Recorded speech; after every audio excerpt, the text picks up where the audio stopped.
so we're going to have a little look at the GL second paper from maths. Okay, we're on the 45 questions, 45 minutes for this paper. So we're going to look at a very tricky one to start with, and it's question 2.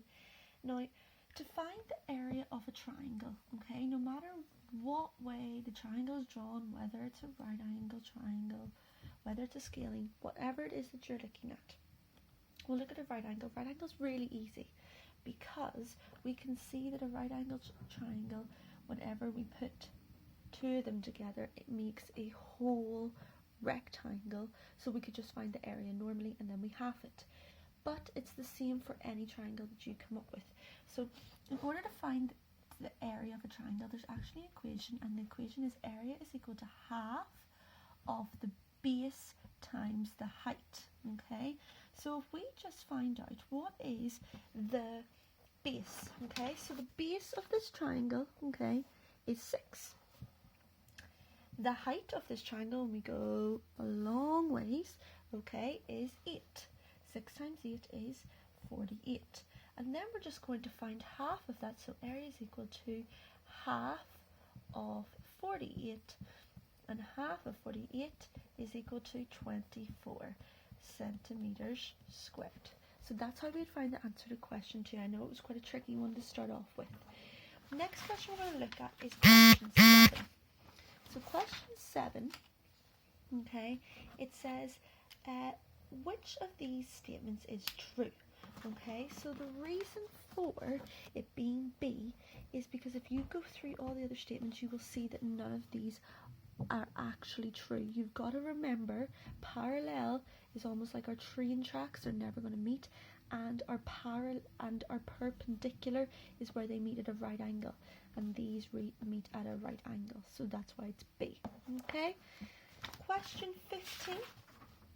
So question 15, okay, it asks you 50 is something percent of 200.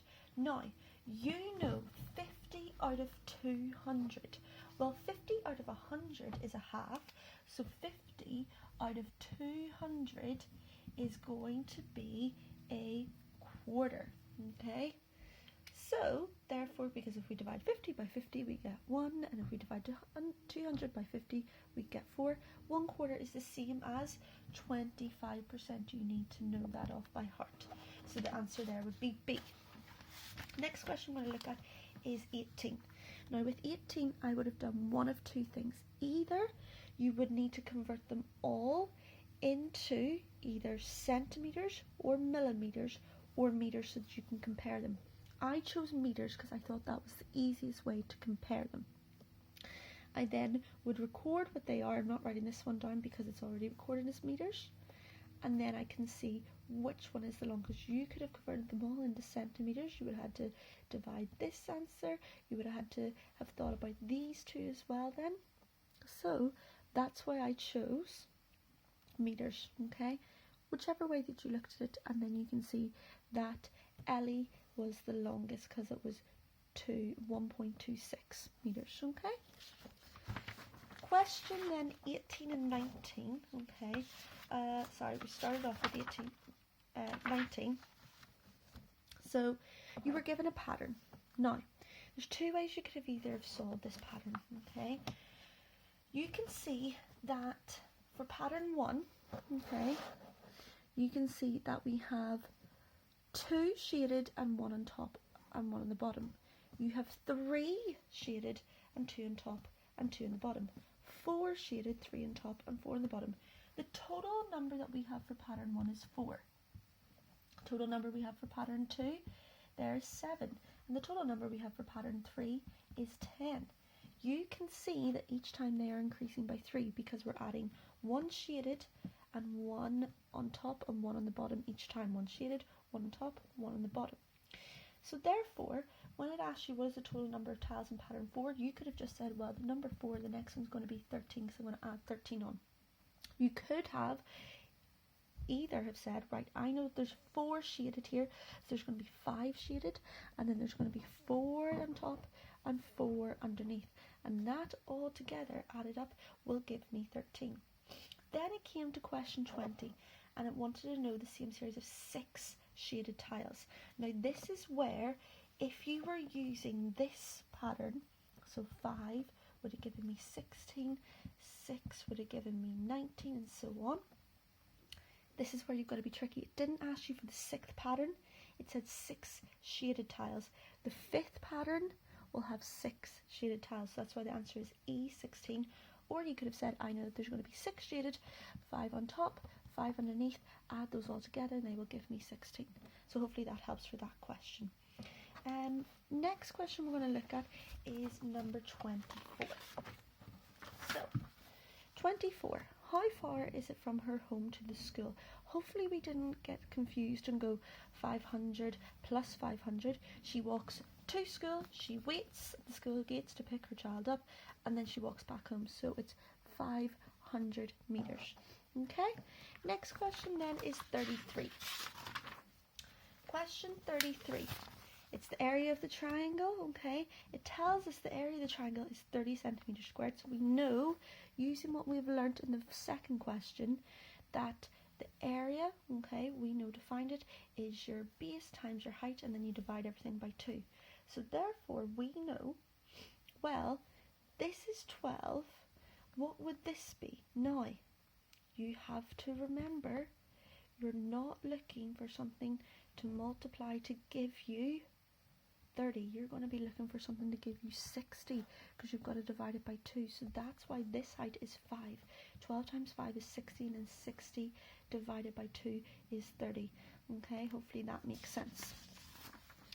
Next question then is question 35. So Megan thinks of a number. She multiplies it by 7 and then adds 4. You're working backwards. So you know the answer is 88. You're going to subtract 4. That gives you 84. Then she multiplied, you're going to divide. 84 divided by 7 would give me 12. We are working backwards. Remember to use that strategy. This is a bit tricky in 36 and 37, okay? 36, okay? So it asks us, how long does it take train A to travel from Belfast to Dublin? It leaves Belfast at 7:13. It arrives in Dublin at 9:17. Okay, we want to know how long does it take it to get from here to here. Now actually this is quite easy to work out, because we can see that there's 4 minutes. Okay, would get us to 7:17, and then it's just an extra 2 hours. Okay, so 2 hours and 4 minutes, but we want to work it out in minutes. So 2 hours is the same as 120 minutes, because 60 times by 2, and then we add on the 4, and that gives us 124 minutes. Okay, then which of the 5 trains takes the longest time to travel from Belfast to Dublin? It was train A. Okay, don't get confused. I first of all quickly looked at it and went, oh, train C. No, you've got to think about what is the total distance, what is the time. I worked out each distance here and then worked it out that way. So that's a good way to look at that. Question then 44 and 45 is what we're going to look at till the end. So I am facing south. How many degrees must I turn anti-clockwise to face northwest? So think about your compass, write it out so that you know, you can visualize it. If you're a visual learner, that's the best way to do it. Never eat shredded wheat. Okay, I am facing south. Okay, I turn anti-clockwise. Now we know this way is clockwise, so we're going to be turning this way. I turn anti-clockwise to face northwest. So northwest, that's northeast, this is northwest. So we have to work out, between here and here is 90 degrees. Between here and here is 90. So 90 plus 90 is going to give us 180, plus then halfway between is going to be 45, and if we add those all together, that will give us 225. The next thing then is I am facing east. Okay, so we're looking for east here, and it says that I turn anti-clockwise to face northwest. Okay, so I'm facing east and I'm going to turn 90 degrees and 45. 90 plus 45 will give me 135. So hopefully that makes sense for you. If you're stuck by going, what does she mean by 90? Think of it. This is our compass. Okay? Never eat shredded wheat. You can see that's a 90 degrees angle. Between here and here, it's halfway between. That's why it's 45 degrees. So hopefully that makes sense. You'll get lots of these types of questions. Hopefully that will help you when you're answering your GL test.